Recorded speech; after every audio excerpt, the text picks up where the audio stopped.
শোন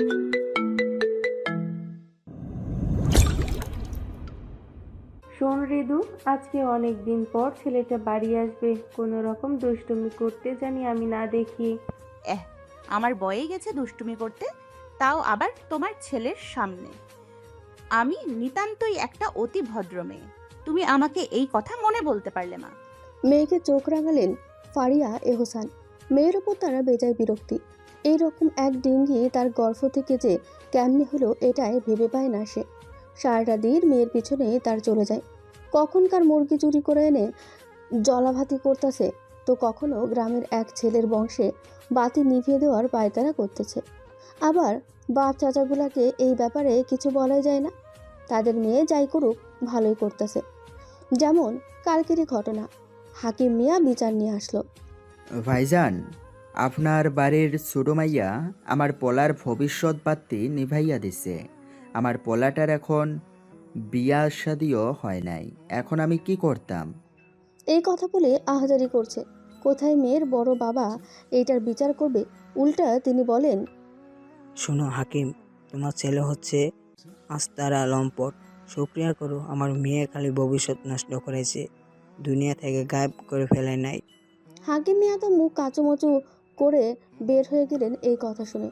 আচ্ছা, বুঝলাম এখানে ছেলের দোষ আছে, তাই বলে কি মেয়েকে একটু শাসাবেন না? শাসানোর জায়গায় মেয়েকে তার বাবা বলেন, ভালো কাজ করেছেন আম্মাজান, একদম বাপকা বেটি টাইপের কাজ করেছেন আপনি। এই কোনো কথা হলো? শাসানোর জায়গায় আরও মেয়েকে বিগড়ানো হচ্ছে রীতিমতন। কেউ শাসন করে না, যদি সে একটু শাসন করতে যায় সেখানেও বিপত্তি। মেয়ের বড় মা বলবে, ফারু, তোমার সাহস কেমনে হয় আমার মেয়েকে বকা দেওয়ার? সবাই এই রকম আহ্লাদ দিয়ে একদম বাদর বানাইছে মেয়েটারে। তুমি কত ভালো তা আমার জানা আছে, আমার পেট থেকেই হয়েছে তুমি, যা বলছি তাই। তুই আবার শুরু করলি ফারু? আবার আমার মেয়ের পেছনে লেগেছিস? মেয়েটা সবেমাত্র এলো ভার্সিটি থেকে। কথাটি বলতে বলতে রিদওয়ার দিকে লেবুর শরবত এগিয়ে দিলেন শাহনাজ এহসান, অর্থাৎ রিদওয়ার বড় মা। দেখলে তো বড় মা, তোমার দেবরের বউ আমার সাথে কি করে। আমি নাকি দুষ্টুমি করি? আমার মতো ভদ্র কাউকে দেখছে আজ পর্যন্ত? ঠোঁট উল্টিয়ে এমনভাবে কথাটা বলল যেন ভাজা মাছটা উল্টিয়েও খেতে পারে না। শাহানা বেগম রিদওয়ার কানের কাছে এসে বলল, আমাজান, ঢং একটু বেশি হয়ে গেল না? কথা বলেই হেসে দিল। রিদওয়াও ওনার দিকে তাকিয়ে হেসে দিল। ফারিয়া বেগমও তাদের দিকে তাকিয়ে মাথা নেড়ে চলে গেছেন, যেন এসব থেকে খুবই হতাশ। শাহানা বেগমও চলে গেল রান্নাঘরে। ওনার আদরের ছেলে এতদিন পর আসছে বাড়িতে, একটু ভালো মন্দ তো রান্না করতে হয়। আবার সবাই ভাবিয়েন না তার ছেলে বিদেশ থেকে আসছে, অত সহজ কাজ কি তার দ্বারা হবে? তাহলে চলেন একেবারে আপনাদের এহসান পরিবার সম্পর্কে বলা যাক। এহসান পরিবার শিল্পবাজারে নামকরা এহসান টেক্সটাইলস অ্যান্ড অ্যাপারেল এলটিডি এহসানের পারিবারিক ব্যবসা। বাড়ির নাম এহসান ভিলা। এবার সদস্যের ব্যাপারে জানা যাক। আকবর এহসান ব্যবসার হাল ধরেছেন এই ব্যক্তি। ঠান্ডা মেজাজ, গম্ভীর আর অনেক ধৈর্যশীল ব্যক্তি। পরিবারের সবাই অনেক সম্মান করে। তার স্ত্রী শাহানাজ এহসান গৃহিণী, একজন আদর্শ স্ত্রী, মা, ভাবি, বড় মা। পুরো পরিবারকে আগলিয়ে রেখেছেন এই মানুষটি। তাদের দুই ছেলে, মেজর আফসান মাহির এহসান, বয়স 29, সেনাবাহিনীতে কর্মরত মেজর, স্ট্রিক্ট, দায়িত্ববান। নিজের বাবার আগে সে মাত্র একজন ব্যক্তির কথা মান্য করে, তার আব্বার কথা। আদিব এহসান, বয়স 25, পারিবারিক ব্যবসার হাল ধরেছে, মিশুক ছেলে, তবে ভাইকে ভীষণ ভালোবাসে সে। তারপর আসি আকবর এহসান, মেজ ভাই আলী এহসান। তিনিও নিজেদের পারিবারিক ব্যবসায় নিয়োজিত। শান্ত প্রকৃতির, সহজ সরল মানুষ। বড় ভাইকে অনেক সম্মান করে। তার মেয়েরা তো তার মা। তাছাড়াও আরেকজন আছে যাকে তিনি বড্ড বেশি ভালোবাসেন, বলতে পারেন তার প্রাণের এক অংশ। আর সে মানুষ ছিল তার বড় ভাতিজা, মানে তার আব্বা আফসান মাহির এহসান। তার মনে এক আলাদা জায়গা জুড়ে এই ছেলেটার বসবাস। তিনি নিজেও জানে না কেন তাকে এত ভালো লাগে। হয়তো তাকে প্রথম আব্বা ডাক শোনার অনুভূতি প্রদান করার জন্য। আলী এহসানের স্ত্রী ফারিয়া এহসান পেশায় গৃহিণী। ওপর দিয়ে দেখায় শক্ত, কিন্তু অন্তরে একদম নরম। তার একটাই আফসোস, সে তার মেয়েদের কোনো শাসন করতে পারে না, যার কারণে তার মেয়েরা হয়েছে বাদর। তবে মেয়েদের তিনি অনেক ভালোবাসেন। তাদের 2 মেয়ে, রিশা এহসান, বয়স 25, একজন ডাক্তার, ইন্ট্রোভার্ট টাইপের মেয়ে, কথা কম বলে, কিন্তু তার বোনের দুষ্টুমিগুলো তার বড্ড ভালো লাগে। সে একজনকে তার মন দিয়ে বসে আছে, রিদুয়া এহসান, বয়স 21, চঞ্চল প্রকৃতির, সবার আদরের কন্যা। বাড়ির ছোট মেয়ে হয় সবার আদরে বড় হয়েছে সে। সবাই তাকে ঋতু বলেই ডাকে, তবে বিশেষ কারোর ক্ষেত্রে সেটা পরিবর্তন হয়ে যায়। তার মনের কোণে এক মানুষের অস্তিত্ব বিরাজমান করছে 4 বছর ধরে, কিন্তু পুরুষটি সেটি দেখেও না দেখার ভান করে আছে। এতে তার বিরাট কষ্ট। আকবর এহসানের ছোট ভাই আরাফ এহসান, তিনিও ভাইদের সাথে নিয়োজিত। তার স্ত্রী স্বপ্না হোসেন, দুজন এই ভালো মনের মানুষ। বাড়িতে মেজ ভাইয়ের বিয়ের আগে তিনি বিয়ে করে বউ ঘরে আনে, বিধায় তার সন্তান মেজ ভাইয়ের মেয়েদের থেকে বড়। তাদের এক ছেলে আজান এহসান, বয়স 27, পেশায় একজন ইঞ্জিনিয়ার, চঞ্চল প্রাণবন্ত ছেলে। আফসানের প্রায় সমবয়সী বিধায় দুজন ভাইয়ের থেকেও বন্ধুর মতো চলাফেরা করে বেশি। আরও ঋতুকে অনেক বেশি আদর করে, সবচেয়ে ছোট বোন বলে। তার সকল বিষয় আজান দেখাশোনা করে। আসলে কি ছোট বোন বলেই এত সব খবর রাখে, নাকি কারোর কথায়, কে জানে। আকবর হোসেনের বোন আলিয়া তালুকদার, হাসান তালুকদার তার স্বামী, এক্সপোর্ট ইম্পোর্টের ব্যবসা করে। তার এক ছেলে এক মেয়ে। ঈশান তালুকদার, বয়স 16, এসএসসি পরীক্ষার্থী, অনেক দুষ্টু প্রকৃতির। নূর তালুকদার, বয়স 4, আধো আধো বলিতেই কথা বলে।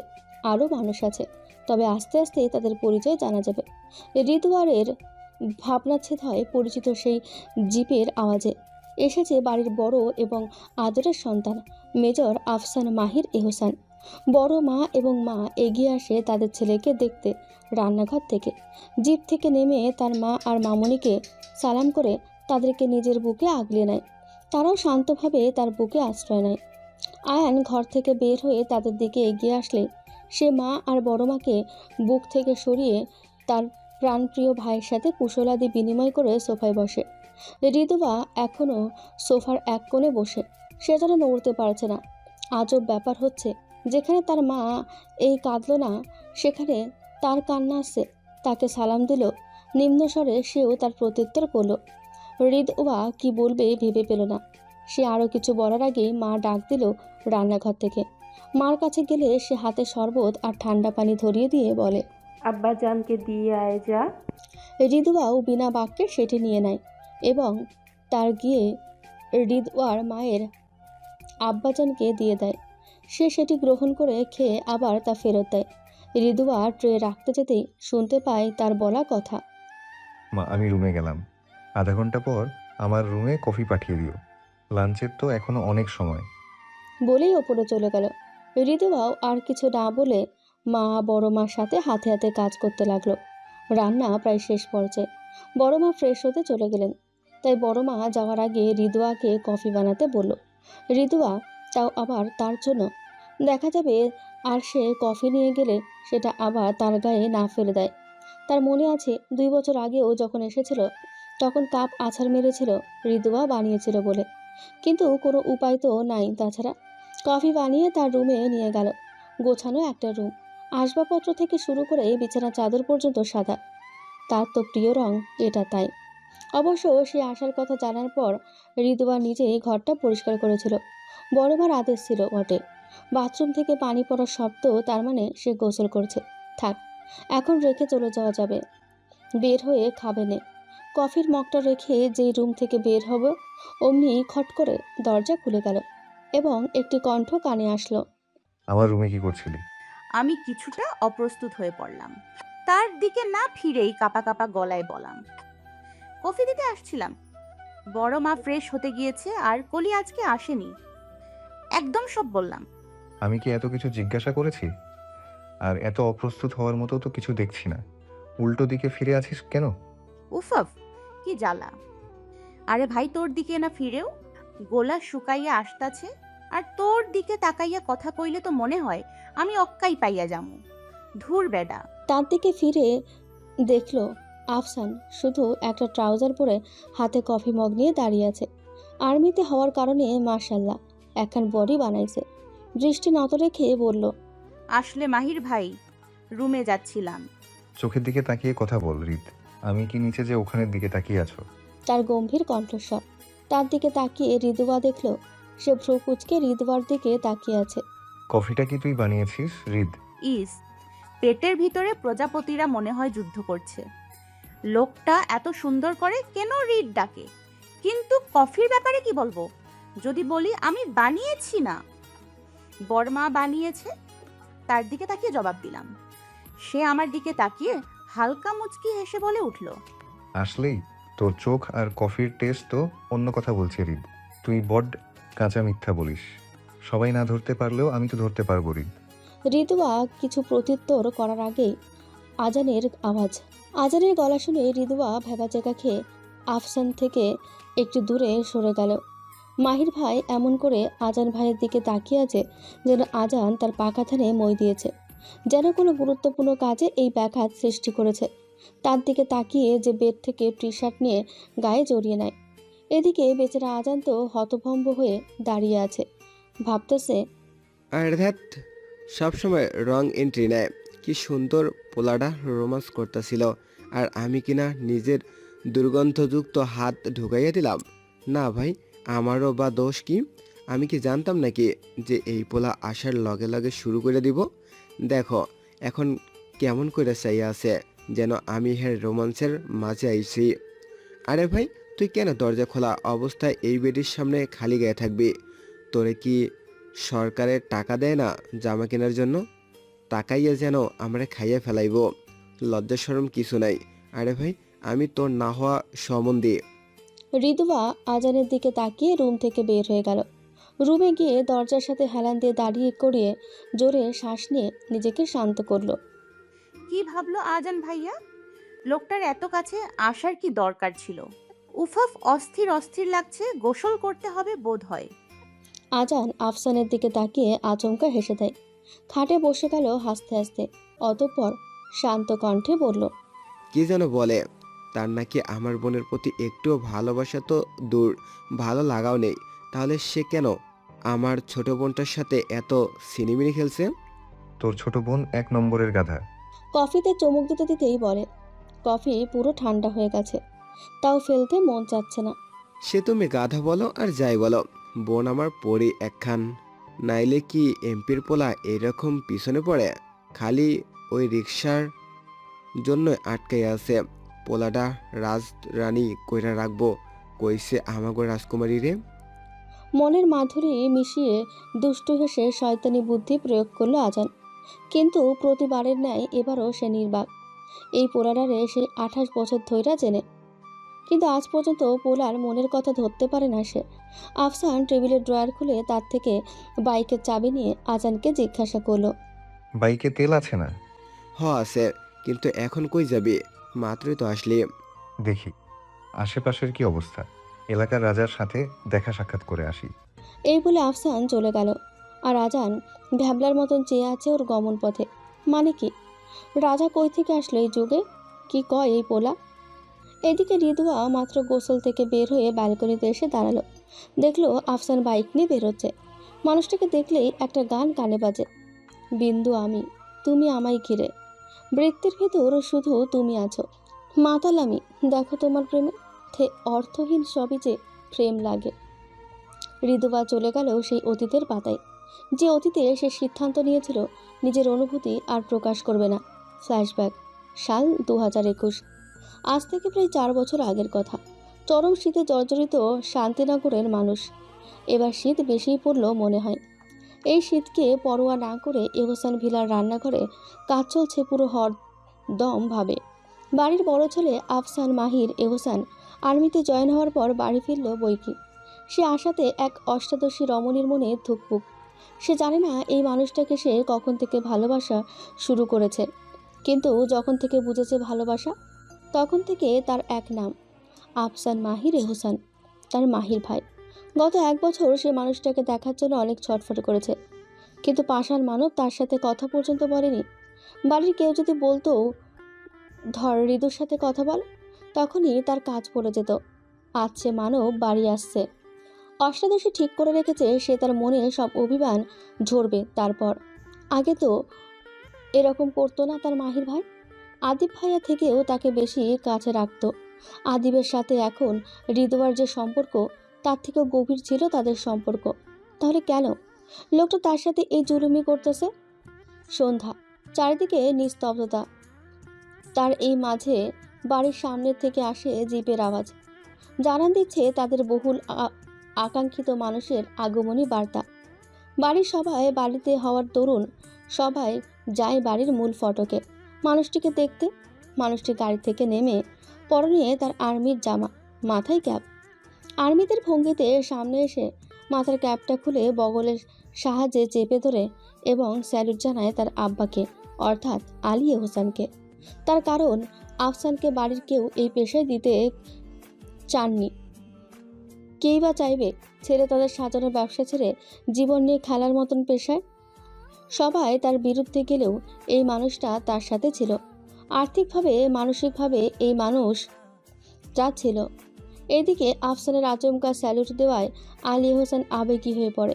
পুরুষ মানুষ কাঁদে না, এই প্রবাদ মিথ্যা করে সে ভাতিজাকে জড়িয়ে ধরে কেঁদে ওঠে। বাড়ির সবারই চোখের পানি। সবাই দেখেছে আজকের এখানে আসতে আফসানের কষ্ট। পরপর সবার সাথে সে কুশল বিনিময় করে। বাড়িতে প্রবেশ করে সে সোজা চলে যায় নিজের রুমে ফ্রেশ হতে, তারপর আবার নিচে নেমে আসে। আজকে তার আসার কথায় আকবর হোসেনের একমাত্র বোন আলিয়া তালুকদারও তার পরিবার নিয়ে উপস্থিত। আলিয়া রিদুয়াকে বুকের মধ্যে নিয়ে বসে আছে। মেয়েটা একদম তার আম্মার চেহারা পেয়েছে। নূর মার কাছে না থেকে আফসানের কোলে নিজের জায়গা করে নিয়েছে। কোলে বসে বসে কুটকুট করে চকলেট খাচ্ছে সে। হ্যাঁ হ্যাঁ, আমি তো নদীর জলে ভেসে আসছি না, একে মেয়ের বুকের মধ্যে ঢুকে আছে, আরেকজন ভাইয়ের কোলের মধ্যে। আর না রিসা, তোকে কেউ ভালোবাসে না। অভিমানী কণ্ঠে বলল রিসা। সবাই তার কথা শুনে হেসে দিল। স্বপ্নায় হোসেন বলল, থাক, আর অভিমান করতে হবে না আম্মু। আপনি আপনি আসে ছোট মার কাছে, দেখি ছোট বাচ্চাকে ঘুম পাড়ানি গান বলে ঘুম পাড়িয়ে দেয়। চারদিকে আবার হাসি রোল। রিদুয়া আর চোখে আফসানের দিকে তাকালো।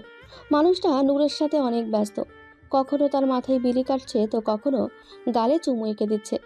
শাহানাজ তার দিকে তাকিয়ে বলল, আগের থেকেই আফসানের মেয়ে বাচ্চা বড্ড পছন্দের। আগেও সে কখনো আদিবকে এত একটা কাছে রাখতো না, তবে রিশার হৃদয় প্রতি যে টানটা ছিল ওর। হ্যাঁ, তবে হৃদওয়ারের জন্য তো অন্যরকম টান ছিল। যেখানে যেত হৃদওয়াকে সাথে নিয়ে যেত। রিদুয়া এখনো আফসানের দিকে তাকিয়ে আছে। হঠাৎ আফসান তাকানোতে চার চোখ একত্রে হলো। আফসান খানিকটা অপ্রস্তুত হয়ে গেল। ওইখান থেকে বাহানা দিয়ে সে চলে যায়। অনুভূতি লুকাতে নেই রিদু, বলে দে আফসান ভাইয়াকে। রিদুয়ার কাছের বান্ধবী আশা উত্তেজিত হয়ে কথাটি বলল। বান্ধবীর কথায় তার হুমায়ুন আহমেদের এক বিশেষ উক্তি মনে পড়ল। তুমি যাকে ভালোবাসো তাকে বলে দাও, কারণ আফসোস অপেক্ষা নিয়ে দুনিয়া ছাড়তে নেই। আর হ্যাঁ, পুনর্জন্ম হবে না। হাড় কাঁপানো শীত যেন কেবল বাইরের নয়, হৃদওয়ার ভেতরেও জমে বসেছে। চারপাশে কুয়াশার মতোই অনিশ্চয়তা আর একাকিত্ব, যেন সেই কুয়াশার চেয়ে ঘন। কিছুক্ষণ আগের ঘটনা। এহসান ভিলার নিচতলার ড্রয়িং রুমের দরজার পাশে দাঁড়িয়ে নিঃশব্দে কাঁদছে হৃদুয়া। সে আসলে এখানে আসেনি শুনতে, এসেছিল রান্নাঘরে আম্মুকে খুঁজতে। কিন্তু ড্রয়িং রুম থেকে আসা শব্দে সে পা থামিয়ে দাঁড়িয়ে পড়ে, আর শোনা শুরু হয় অজান্তেই।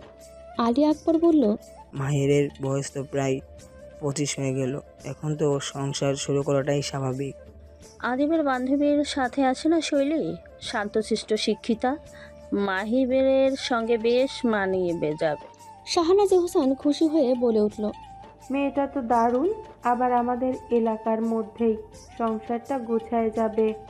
ফারিয়া এহসানও নিজের যুক্তি উপস্থাপন করলো। ঋতুয়ার মাথায় যেন বাজ পড়ে, শরীরটা হঠাৎ হালকা হয়ে যায়। সে জানতো মাহির তার না, কিন্তু শুনে ফেলা সত্যিটা হঠাৎ যেন কিছুটা স্বপ্ন নামক জিনিসটাও ছিনিয়ে নেয় তার কাছ থেকে। তার হৃদয়ের মধ্যে একটাই শব্দ তখন, না।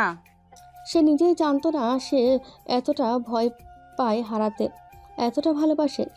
তখন সে চলে আসলো ছাদে। এখনও সে সেখানে দাঁড়িয়ে, চারপাশে কুয়াশার মতো নরম হাওয়া। সন্ধ্যা 7:30 বাজে বোধহয়। আর ছাদের এক কোণায় দাঁড়িয়ে এক অষ্টাদশী মেয়ে নিজের ভেতরে ঝড়কে ধরে রেখেছে। তার ঠোঁট কাঁপছে, হৃৎপিণ্ডে যেন ড্রামের মতন বাজছে অনিশ্চয়তার শব্দ। ধীরে ধীরে ছাদে উঠে এলো আফসান মাহির এহসান। তার ঠান্ডা চোখ, কঠিন মুখ যেন সেই পুরনো দিনেরই প্রতিচ্ছবি। রিদওয়াকে এই অবস্থায় দাঁড়িয়ে থাকতে দেখে তার চোয়াল শক্ত হয়ে গেল। চাদর সোয়েটারবিহীন দাঁড়িয়ে আছে। মেয়েটা এমনই, অনেক সেন্সিটিভ। কিছু হলেই ঠান্ডা জ্বর লেগে যায়। সে গম্ভীর গলায় বলল, রিদুয়া, তোর কি চাদর নাই? এই অবস্থা কেন? রিদওয়া আমতামতা করল। আফসান আর কিছু না বলে সে নিজের জ্যাকেট খুলে তার গায়ে জড়িয়ে দিল। লাগবে না মাহির ভাই, আপনিই বরং। বলে জ্যাকেটটা খুলতে নিতেই আফসান আটকে দিল। তার চোখের দিকে তাকিয়ে রিদওয়া মিইয়ে গেল। কিছুক্ষণ সব নীরব ছিল। নীরবতা ভেঙে রিদওয়া বলল, মাহির ভাই, একটু কথা ছিল। আফসান থামল, চোখে একরাশ নির্লিপ্ততা। বল। রিদওয়া গলা খুঁজে পেল না শুরুতে, চোখ নামিয়ে নিল। আমি মানে আপনি জানেন না বোধ হয়, আমি আপনাকে অনেক দিন ধরে। শব্দগুলো যেন ঠোঁট ছেড়ে বের হতেই চায় না। তার গলা জড়িয়ে আসে। এই ঠান্ডার মধ্যে সে ঘামছে। ভালোবাসি মাহির ভাই, আমি জানি এটা আপনার কাছে অপ্রয়োজনীয়, কিন্তু আমি। সে আর কিছু বলার আগে বন্ধ কর। আফসান শীতল কণ্ঠে বলে উঠল, তুই ভাবছিস আমি তোকে নিয়ে কিছু ভাবি? যেটুকু নরম ব্যবহার করতাম সেটাকে এভাবে বুঝলি? এক মুহূর্ত থামে সে, দৃষ্টি সরিয়ে নেয়। তারপর কণ্ঠটা কঠিন হয়ে যায়। তুই তো আমার ছোট বোনের মতো। তোর মতো একটা মেয়েকে আমি জীবনে আনব, এই ভাবতেই হাসি পায়। কেউ রিদওয়ার বুকের ভেতরটা নিঃশব্দে ছিঁড়ে নিতে গেছে, অথচ চারপাশে কেবল ঠান্ডা বাতাসের শব্দ। আর কখনো এসব কথা বলবি না, তোর জন্যই বলছি, ভালো হবে তোর। ধমক দিয়ে আফসান চলে যায়। একবারও পেছনে ফিরে দেখলো না। যদি দেখতো তাহলে জানতো তার দেওয়া অপমানে এক অষ্টাদশীর মন ভেঙে চুরমার হয়ে তা অশ্রু হয়ে ঝরে পড়ছে। আকাশে এক চিলটে চাঁদ, অথচ তার আলোতে আজ একটুও উষ্ণতা নেই। তারপর তারপর আফসান এই ছুটিতে যতদিন ছিল, রিদওয়া তার সামনে যায়নি। সে যতটা সম্ভব তাকে এড়িয়ে গেল, নিজেকে সব কিছু থেকে গুটিয়ে নিল। এরপর আরেকবারও আফসান ছুটিতে এসেছিল। তখন সে শুধু সালাম দিয়ে চলে গিয়েছিল তার সামনে থেকে। আচ্ছা, আফসান মাহির এহসানের কি তার উপেক্ষাতে কোনো প্রভাব পড়েছিল? আদেও কি সে বুঝেছে যে অষ্টাদশী আর কখনো তার কাছে ভালোবাসার দাবি নিয়ে যাবে না? সে কি বুঝেছে তার অভিমান? কে জানে। দুপুর নেমেছে আপন মহিমায়। আকাশ ছকছকে, সূর্য যেন রেগে আগুন। এহসান বাড়ির সবাই খাবার টেবিলে বসেছে। সবাই উপস্থিত হয়েছে নিজের কাজ কারবার রেখে, একজন ছাড়া। সেও উপস্থিত হবে শীঘ্রই। এটাই এই বাড়ির নিয়ম। যতই কাজ থাকুক না কেন, খাবার একসাথেই খেতে হবে। অবশেষে যে একজন অনুপস্থিত ছিল, সেও এসে গেল। আফসান মাহির এহসান এসে সবার সাথে কুশলাদি বিনিময় করলো। বসে গেলে নিজের বরাদ্দকৃত জায়গায়। তার পাশেই ক্রমান্বয়ে রিদওয়া, আজান, আদিব। অপর পাশে আফসানের বরাবর আলী এহসান, রিশা, আরাফ এহসান, আকবর এহসান রয়েছে টেবিলের মাইন চেয়ার, যাকে বলি আমরা ওখানে। বাড়ির মহিলারা এখন খায় না, তারা তিনজন একসাথে বসে পড়ে। সবাইকে খাবার পরিবেশন করা হচ্ছে। এক পর্যায়ে মুখ খোলেন আলী এহসান। আব্বা তো এবার ছুটি কয়দিন? আফসান তার দিকে তাকিয়ে জবাব দিল, ছুটি তো 2 মাসেরই, কিন্তু ডাক পড়লেই যেতে হবে আব্বা। শাহনাজ এহসান রান্নাঘর থেকে আস্তে আস্তে জবাব দিলেন, 2 বছর পর আসছে, ছুটি ফুল শেষ করে যাবে, কিসের আবার ডাক? মা, মিশন কি আগাম খবর দিয়ে আসে, যেতে তো হবেই। অনেক সাবলীলভাবে কথাটি বললেন। এত কিছু জানি না বাবু। আমি জানি যে আমি তোমাকে দিচ্ছি না, এটা ছুটি শেষ হওয়ার আগেই পর্যন্ত। এতে তোমার উপর মহলের লোক বাসা চলে আসলেও কিছু করার নেই, বরং ভালোই। তাকে গরুর মাংস দিয়ে ভাত খাইয়ে দিবনে। শাহনাজ এহসানের কথা শুনে সবাই ফিক করে হেসে দিল। আমি প্রতিবার আসলেই এইরকম করো কেন? দুনিয়ায় কি আর কোনো মায়ের ছেলে আর্মিতে নাই? অত্যন্ত শান্ত স্বরে বলল, একবার সন্তানের বাপ হও, তাইলে বুঝবা কেন করি আমি। সন্তানের মা তো এখনো বুঝো নাই বাপ আমার। বলে দিল মা জাতির সবচেয়ে কমন বাক্য। এটা আরেকটা হচ্ছে যেটা বাবাদেরকে বলবে, আমি দেখে তোমার সংসার করতেছি, অন্য কেউ হলে তাও করতো না। মানে এই দুইটা তাদের ঠোঁটের আগায় থাকে সব সময়। তাহলে অনুমতি দাও ভাবি, ছেলেকে বাপ বানানোর প্রক্রিয়া শুরু করি। আরে মানে বিয়ের ব্যবস্থা করি, বয়স তো কম হলো না। স্বপ্না হোসেন বলে উঠলেন। তিনি এইসব মামলায় বেশ উত্তেজিত মানুষ। কতদিন ধরে বিয়ে শাদী খায় না। হ্যাঁ বাপ, বল মেয়ে খুঁজি। সেবার বলেছিলি মেজর হয়নি, তারপর ভাববো। এবার আমরা মেয়ে দেখি। কথাটা বেশ খুশিতেই কথাটি বললেন শাহনাজ বেগম। এদিকে এই কথা শুনে আজান বেশ জোরে সোরে একটা বিষম খেল।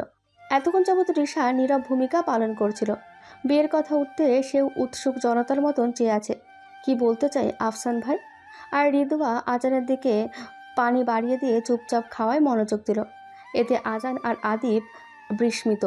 এত উল্টাপাল্টা কাহিনী কেন হচ্ছে? যাকে নিয়ে এত সব হচ্ছে সে পুরাই নির্বাক। সে আপন মনে মাছ থেকে কাটা ছাড়তে ব্যস্ত। এতক্ষণ বাদে আকবর সাহেব মুখ খুললেন, হালকা গলা পরিষ্কার করে শুধালেন। আফসান, তোমাকে কিছু বলেছে তোমার মা? শুনলাম তো, বিয়ে করবো না বলছি নাকি? করবো তো। এবার আদিব বিষম খেল। কি বলল তার ভাই? স্মৃতিভ্রম হলো নাকি? আজান রোবটের ন্যায় পিঠ চাপড়ে পানি দিল তাতেও। আর শাহনাজের খুশি কে দেখে এই কথায়। তাহলে আমি তোকে একটা মেয়ের ছবি পাঠাবো।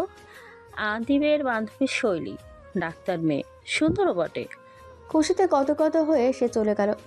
রিদুয়া তো খাবারই খেতে আছে। মনে হচ্ছে আশেপাশে কিছু সম্পর্কে সে জানেই না। দুনিয়ায় একমাত্র কাজ হচ্ছে খাবার খাওয়া। আদি বাজান রিশা একবার রিদুয়ার দিকে তাকাচ্ছে তো আরেকবার আফসানের দিকে। কিন্তু একজন খাবার নাড়াচাড়া করতে ব্যস্ত, আরেকজন মাছ বাছতে। আফসান একবার আর চোখে পরখ করলো, অতঃপর সে মুখ খুলল। আজব কথাও পুরো করতে দিল না। মা, আরে মা, এখন করবো না তো বিয়ে। শাহনাজ এহসান বোধহয় কোনো কাজ করছিলেন খুন্তি দিয়ে। সে ওটা সমেত চলে আসলো। সবাই তার দিকে তাকিয়ে আছে। রিশা চোখ তুলে ফিক করে হেসে দিল। এবার কিন্তু খুন্তি দিয়ে তোমার ছেলেকে শায়েস্তা করবে নাকি? শাহনাজ নিজেও খেয়াল করেনি সে এটা নিয়ে চলে আসছিল। সে তার নিচে নামিয়ে এবার বলল, কি বললি? এখন করবি না তো কখন করবি? হ্যাঁ, বয়স দেখেছিস তোর? তোর বয়সে তোর বাপের কাঁধে করে দুনিয়া বেড়াতে তুই। আমার বাপের বেশি তাড়া ছিল, তাই এমন হয়েছে। আমার আবার এত তাড়া নাই। আকবর সাহেব ছেলের দিকে কটমট করে তাকালেন। একদম নির্লজ্জ একটা ছেলে তার। এটা হয়েছে নির্লজ্জ আর ছোটটা হয়েছে ফাজিল। ছেলেকে একটা ধমক দিয়ে উঠলেন। চুপ নির্লজ্জ ছেলে। আফসান বাবার কথাকে পরোয়া না করে মাছ দিল রিদোয়ার প্লেটে, যার সাথে সে এতক্ষণ ব্যস্ত ছিল। সবাই সেটা খেয়াল করেনি।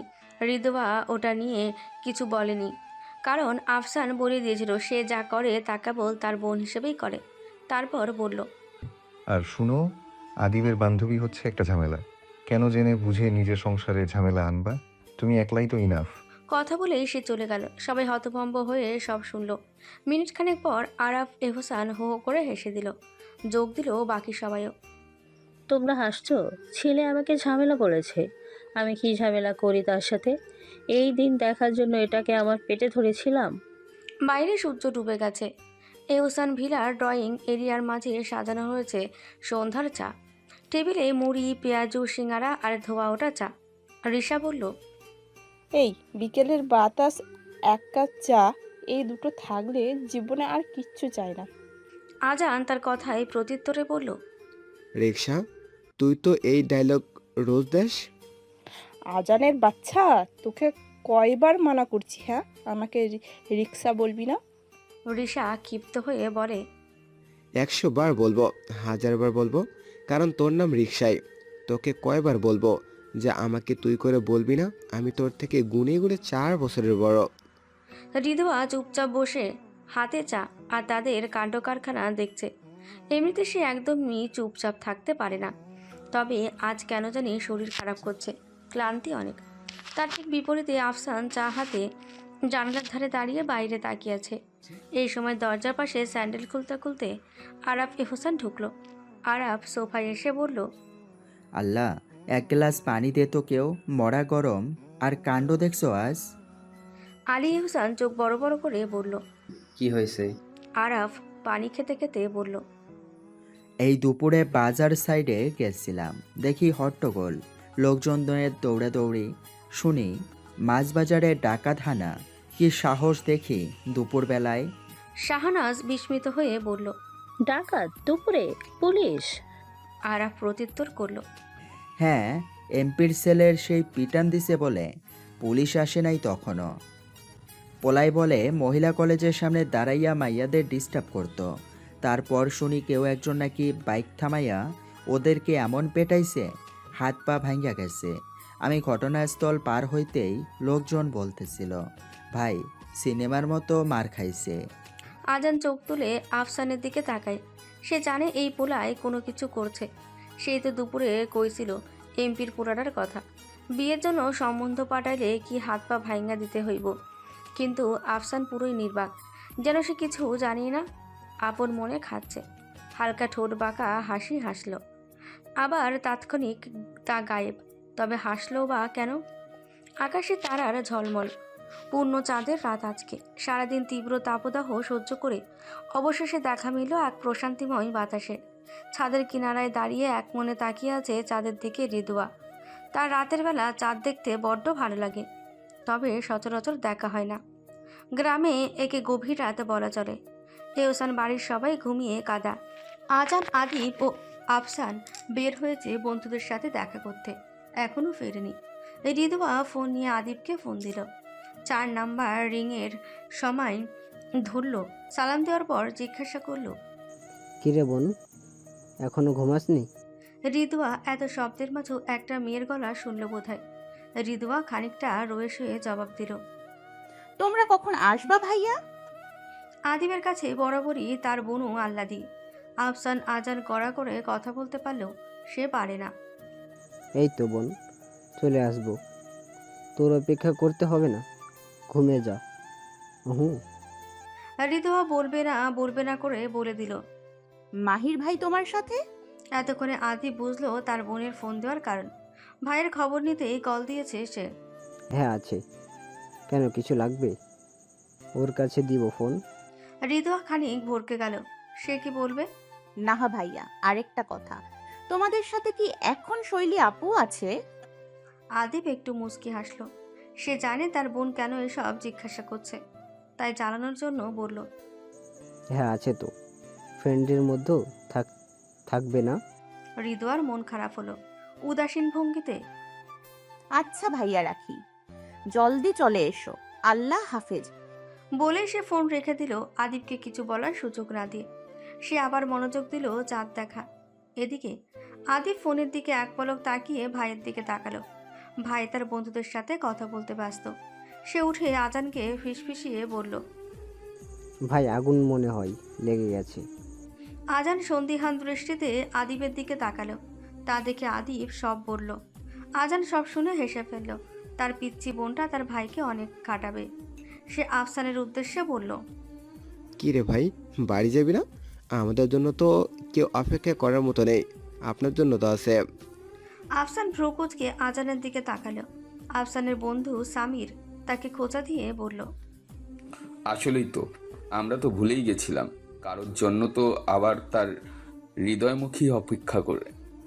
আফসান আদিবের দিকে তাকাতে সে বলে দিল রিদুয়ার ফোন করে তাদের যাওয়ার কথা। শোনার পর আফসান কোনো কথা না বলে বাইকে উঠে বসলো।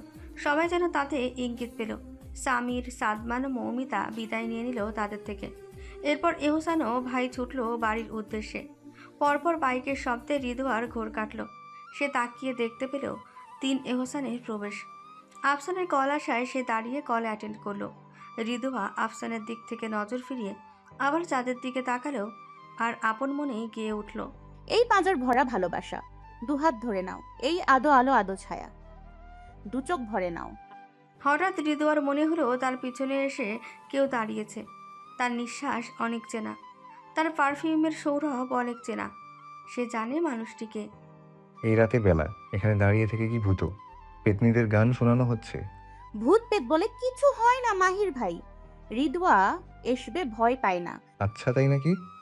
কিন্তু আমার জানা মতে কেউ একজন এখনো ভূতের মুভি দেখলে আর একলা ঘুমাতে পারে না, সে তার বড় মার কাছে দৌড় লাগায়। রিদুয়া চোর ধরা খাওয়ার মতন কাচুমাচু করতে থাকে। মানুষটা তো থাকে না, তাহলে জানলো কেমনে? ওইদিকে ফিরে কি দেখছিস? এই দিকে তাকা। বলে হৃদোয়ার বাহু ধরে তার দিকে ফেরাতে লক্ষ্য করে সে তার শরীরে গরম। আফসানের রাগে চোখ লাল হয়ে গেছে। এটার জন্য এই মেয়ে আজ সারাদিন ধরে এত শান্ত, কাউরে বলেও নাই। আবার সে কতক্ষণ ধরে এখানে দাঁড়িয়ে সে চন্দ্রবিলাস করছে, মন চাইতেছে মাথায় নিয়ে আচার মারতে। বদ মহিলা। হৃদোয়ারও জানে তার শরীর গরম, কিন্তু তার মন চাচ্ছিল না শুয়ে থাকতে। কিন্তু এখন মনে হচ্ছে রুমে থাকলে ভালো হতো। এই মানুষ যা খেপেছে। কালকে বৃষ্টিতে ভিজেছিলি রিদ? তার কথা অত্যন্ত শান্ত শোনালো। হৃদোয়া আমতা আমতা শুরু করলো। আমি তোকে জিজ্ঞাসা করছি না, আমি তোকে বলছি কেন করিস এই রকম? জানিস তো সহ্য হয় না, তাও কেন এত বাচ্চামি? আর কিছু বলার সুযোগ না দিয়ে তাকে পাজা করে নিয়ে হাঁটা শুরু করলো।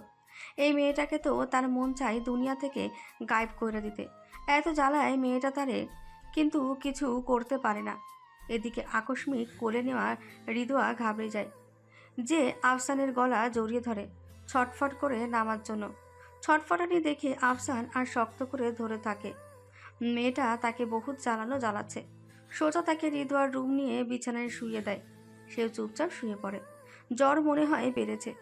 জ্বর বাড়লে তার খালি ঘুম আসে। আফসান ফোন বের করে তার বাবাকে মেসেজ করে। আকবর সাহেব মোবাইলে নিউজ দেখছিলেন। এমন সময় তার গুণধর ছেলের মেসেজ আসে। আকবর সাহেব, আপনার বউকে আমার বউয়ের রুমে পাঠান। সে ক্ষিপ্ত হয়ে লেখেন, কিসের তোমার বউ? তোমাকে বলছি না মেয়েকে দিব না। আমি আমার মেয়ের জন্য অনেক ভালো ছেলে আনবো, তোমার মতো বদ মেজাজের কাছে দেব না। আফসান ভ্রু কুঁচকে ফেলে মেসেজ দেখে। তার বাপ হচ্ছে তার জীবনের সবচেয়ে বড় শত্রু। কি বুঝতে যে তার মা এই মানুষটার প্রেমে পড়ল, নইলে সে আরও ভালো বাবা পেত। সে আবার লিখল, তুমি হলা আমার দেখা সবচেয়ে বড় মির্জাফর। মির্জাফর নবাবের সাথে এত বেইমানি করে নাই। তুমি বাপ হয়ে আমার সাথে যত করতেছো। আকবর সাহেব আরও ক্ষিপ্ত হয়ে গেল। বাপকে মির্জাফর বলো হতচ্ছাড়া। আফসান ডোন্ট কেয়ার ভাব নিয়ে আবার লিখল, আজব। বলছি তোমার বউকে পাঠাও, আমার বউ বেচারি জোরে পড়ছে, আর তুমি আমার সাথে ঝগড়া লাগিয়েছো।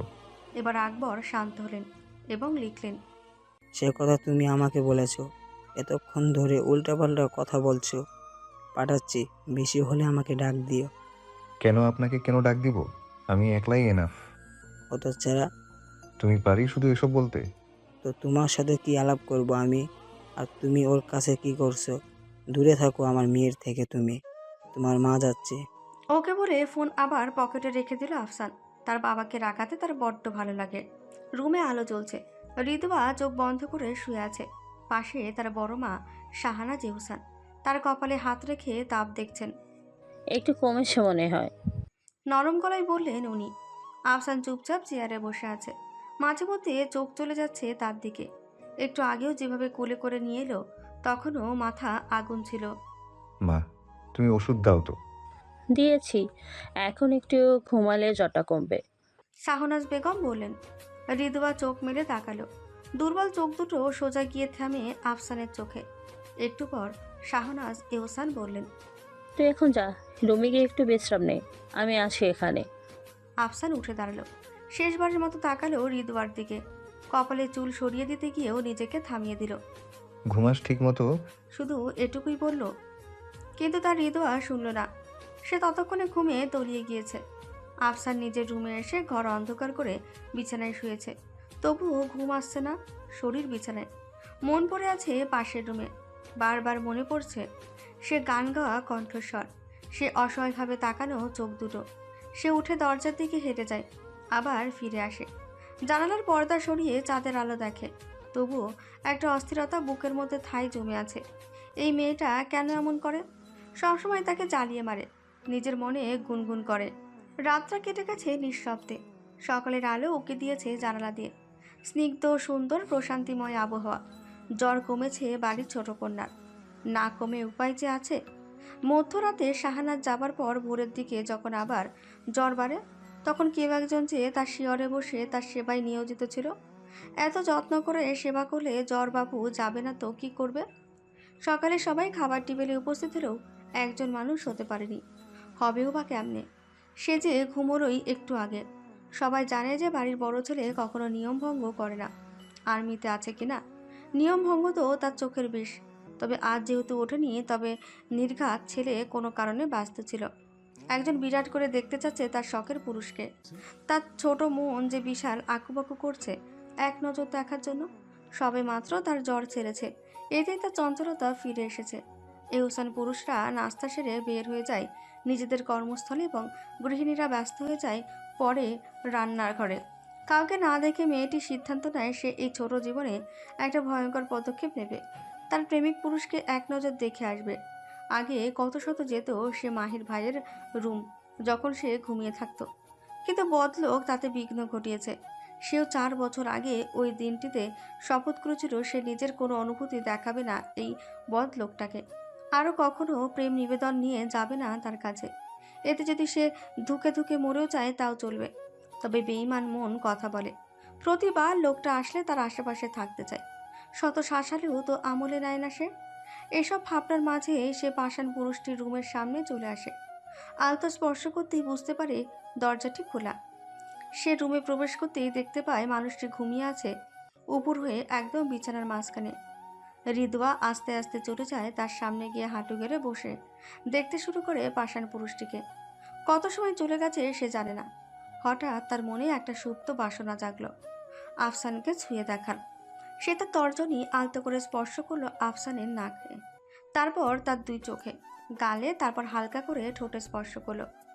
পরক্ষণে কিছু সময় স্থির রইল, তারপর এক বিরাট সাহসিকতার কাজ করে বসলো।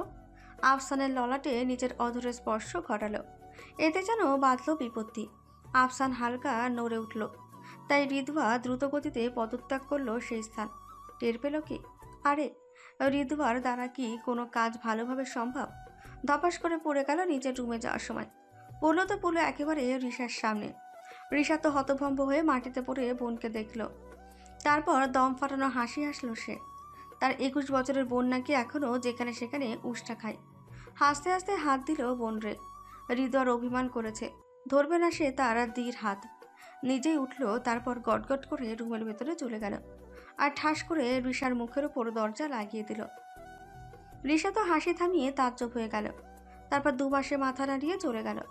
সে জানে তার বোন এইরকম। আবার 2 মিনিট পর নিজেই যাবে তার কাছে। দুপুর 1টা। আফসান ঘুম থেকে উঠে ফ্রেশ হয়ে নিচে নামলো। বাড়ির গিন্নিরা রান্না শেষ করে ফেলেছে। তারা এখন 3 জা আর 2 মেয়ে অর্থাৎ রিশা রিদোয়া মিলে ড্রয়িং রুমে বসে কথা বলছে, গার্লস টক আর কি। আফসান নিচে নেমে তার মাকে উদ্দেশ্য করে কফি দিতে বলল। তার মা উঠে চলে গেল এবং কফি সমেত ফিরে আসলো। এতক্ষণে তার স্থানও সোফায় হয়েছে, ঠিক রিদোয়ার পাশে। তাই তো রমণীর হৃৎপিণ্ড কেঁপে উঠল। আফসান কথা বলার মধ্যেই খেয়াল করলো একজন মুখ চুপসে বসে আছে। আকাশের কালো মেঘের মতো ছেয়ে আছে তার চেহারা। মেয়েটার তো আজকে সারাদিন খুশি হবার কথা। কত বড় সাহসিকতার কাজ করলো সে। তাহলে এরকম করে আছে কেন মুখের? আবার জ্বর আসলো নাকি?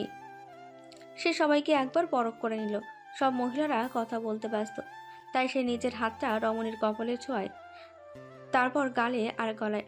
না তো, জ্বর তো নেই, তাহলে কি হলো? এদিকে রিদওয়া যেন মঙ্গল গ্রহে চলে গেল। কি হলো এটা? লোকটা তাকে কি করে বিনা দ্বিধায় ছিল? সে কি আদৌ ঠিক অনুভব করলো? দেখলো? সে তার দিকে এক দৃষ্টিতে তাকিয়ে রইল, কিন্তু মানুষটা তো তাকাচ্ছে না। সে কি বুঝছে না তার এটুকু ছোঁয়াতে যে তার ভিতরে সব এলোমেলো করে দিতে যথেষ্ট? তার ঘোর ভাঙল স্বপ্না এহসানের কণ্ঠে। আব্বা, আপনার জন্য ছোট আম্মা একটা কাজ করছি, আপনি প্লিজ ছোট আম্মারে নারাজ করিয়েন না। হৃদয় জানে সে কি বলতে চায়। কিছুক্ষণ আগেই বলা হয়েছে এই কথা। তখন থেকেই তার মনে অমাবস্যা চেয়ে আছে। কিছু ভালো লাগছে না।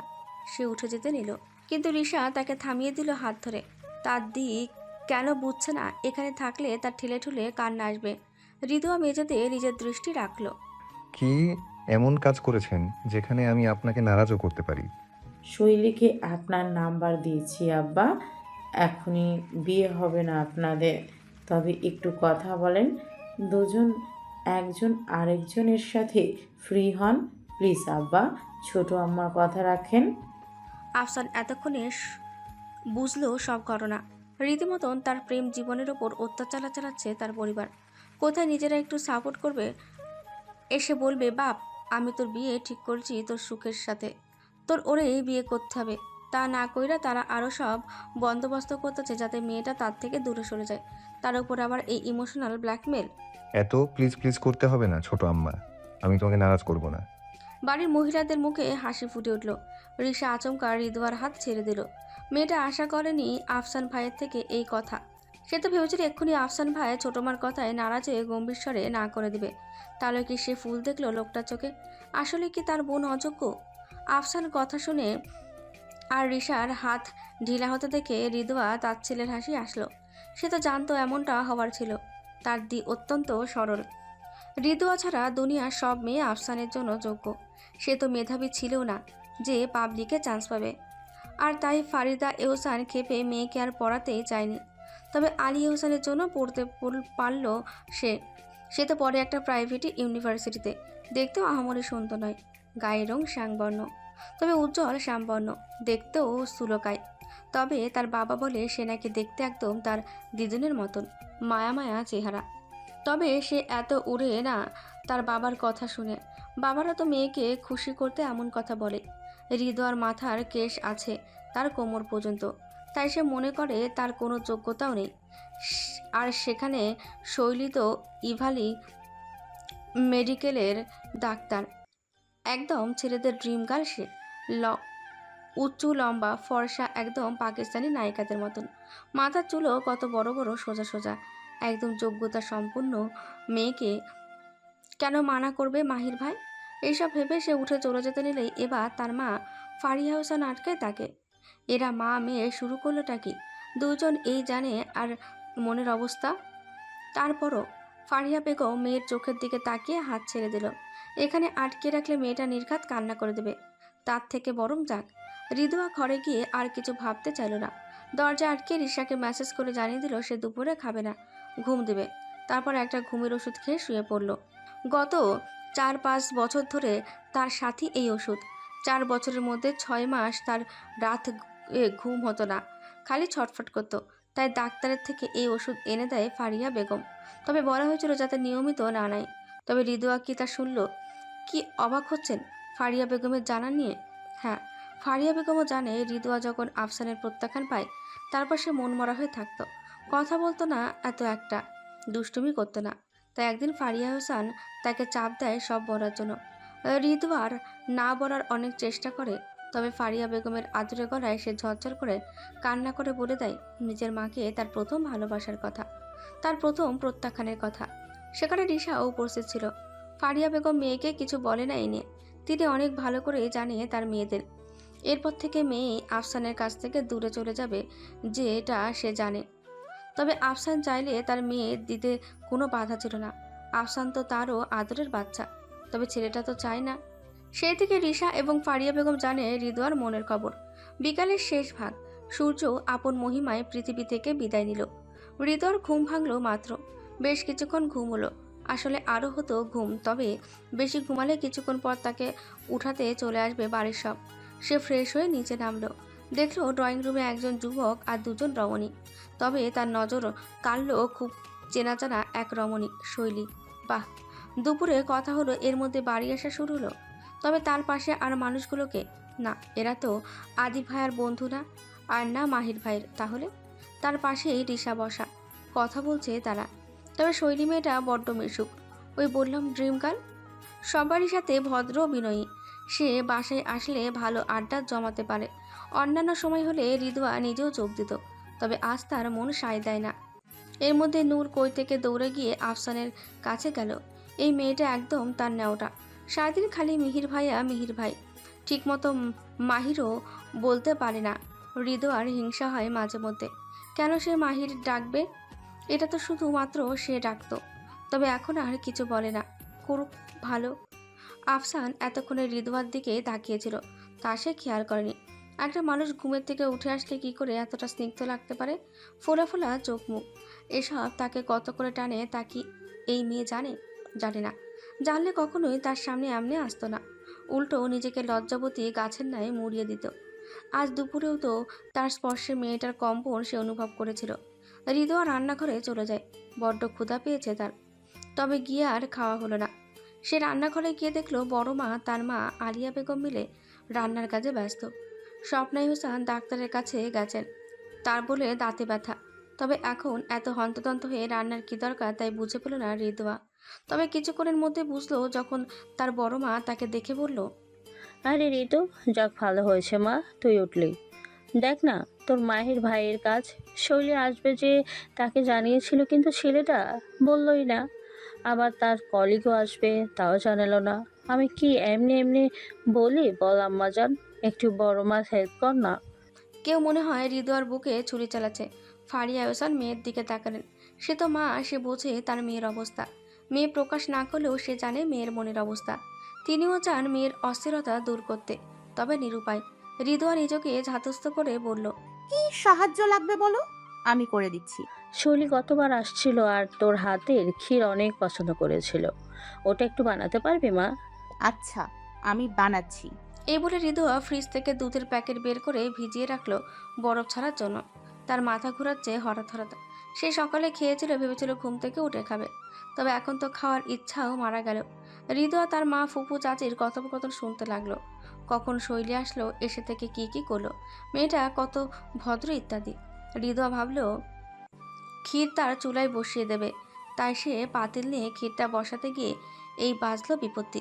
চুলার কর্নারে গরম পানি রাখা, হাত লেগে সে পানি তার পায়ে পড়ল। আহ, শব্দ করে উঠল সে। উপস্থিত 3 মহিলা তাকে নিয়ে ব্যস্ত হয়ে গেল। আর রিদুয়া যেন এতক্ষণে চোখের পানি ছাড়ার কোনো কারণ পেল। সে ফুপিয়ে কান্না করে দিল। রান্নাঘরে হট্টগোল শুনে আফসান এগিয়ে আসে। মাত্র দেখলো মেয়েটাকে রান্নাঘরে যেতে। নিশ্চিত কিছু কারণে মেঝো আমার কাছে বকা খাচ্ছে। রান্নাঘরের কাছে গিয়ে তার বুকটা ছ্যাদ করে ওঠে। তার হৃদ মেঝেতে বসে, পায়ের কাছে মেঝো মা আর ফুপ্পি পায়ে পানি দিচ্ছে। মাথাটা তার মায়ের বুকে লুকানো। দেহের কম্পনে টের পাচ্ছে মেয়েটা যে কাঁদছে। আফসানের এগিয়ে গিয়ে হাঁটু গেড়ে বসে। তাকে দেখে ফারিয়া এহসান তার দিকে তাকায়। সে এই ছেলেটার চোখে তার মেয়ের জন্য ব্যাকুলতা দেখতে পায়। এই যে এখন কীরকম ছটফট করছে তার হৃদের এই অবস্থা দেখে। আফসান কাউকে কিছু না বলে তার হৃদকে টেনে এনে নিজের বুকে নিয়ে নেয় মার থেকে। তারপর কোলে নিয়ে হাঁটা শুরু করে ড্রয়িং রুমের দিকে। আসার পর থেকে মেয়েটা তাকে জ্বালিয়ে মারছে।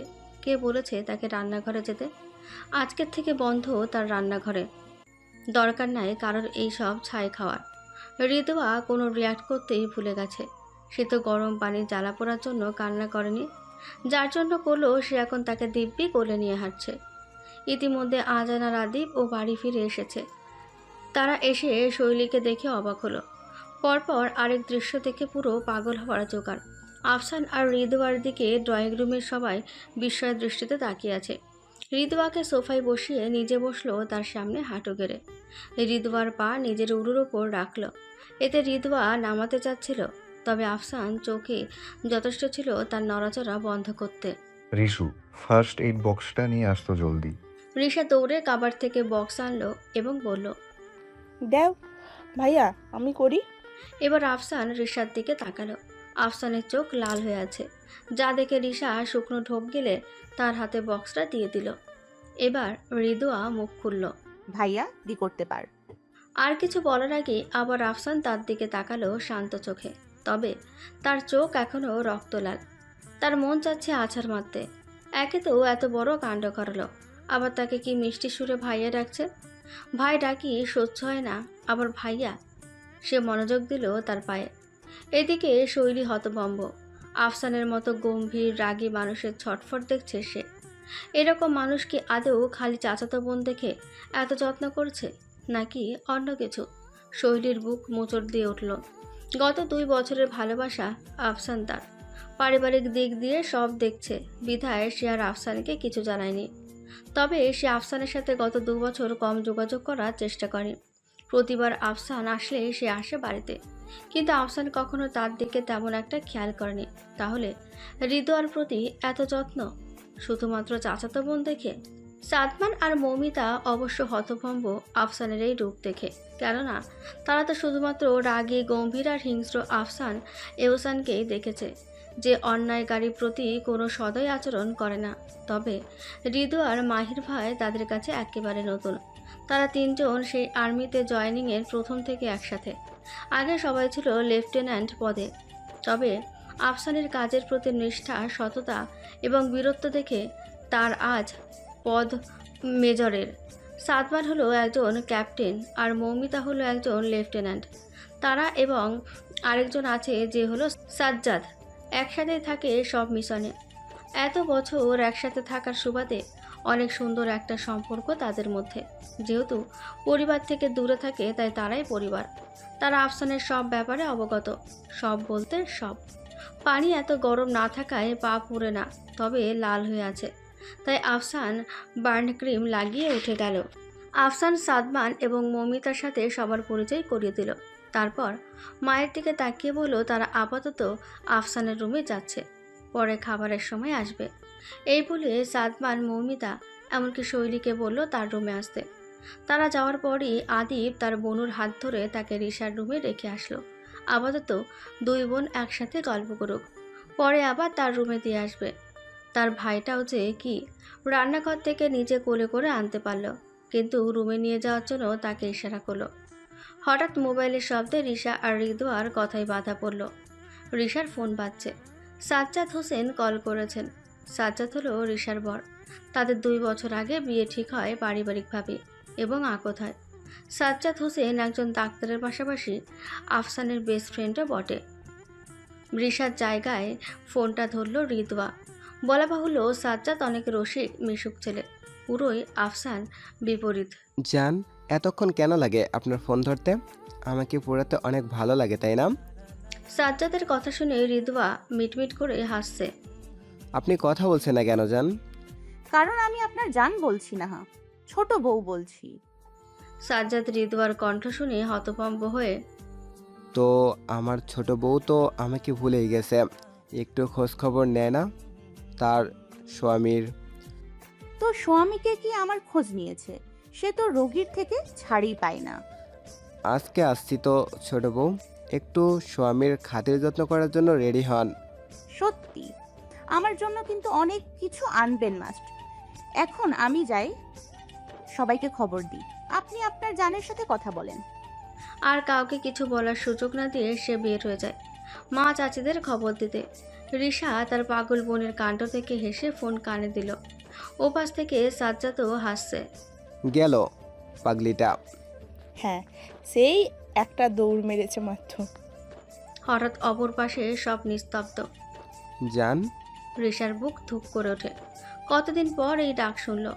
সাজ্জাদ ডাকটা ঠিকই, কিন্তু বন্ধুর সাথে জড়িত হয়ে সেও আর্মি প্রফেশনের ডাক্তারিকেই বেছে নিয়েছে, তাই তারও এত একটা সময় হয় না কথা বলার। সাজ্জাদ মুখে ছেয়ে গেল মিষ্টি মুচকি হাসি।